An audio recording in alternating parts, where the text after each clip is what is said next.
ان غلطیوں کی وجہ سے آپ کی قربانی نہیں ہوگی۔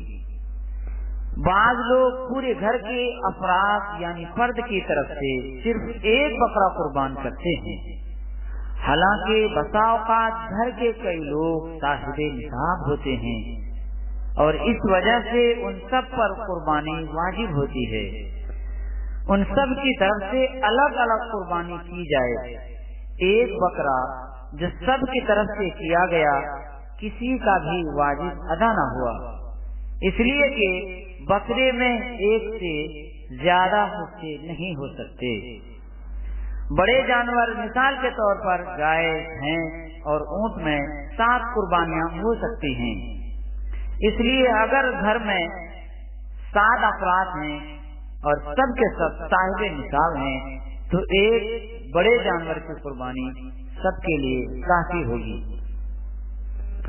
دوسرے کی طرف سے واجب قربانی ادا کرنے کے لیے اجازت لینا ضروری ہے، ورنہ دوسرے کی طرف سے قربانی ادا نہیں ہوگی۔ اگر کسی جگہ پر اپنے متعلقین دوست احباب کی طرف سے قربانی کرنے کی عادت اور رواج ہے تو اس صورت میں اجازت لینا ضروری نہیں، بغیر اجازت کے بھی قربانی ادا ہو جائے گی۔ قربانی کے وقت میں قربانی کرنا ہی لازم اور ضروری ہے، کوئی دوسری چیز اس کے قائم مقام نہیں ہو سکتی۔ مثال کے طور پر قربانی کے بکرا یا اس کی قیمت صدقہ کر دی جائے تو یہ کافی نہیں ہوگا۔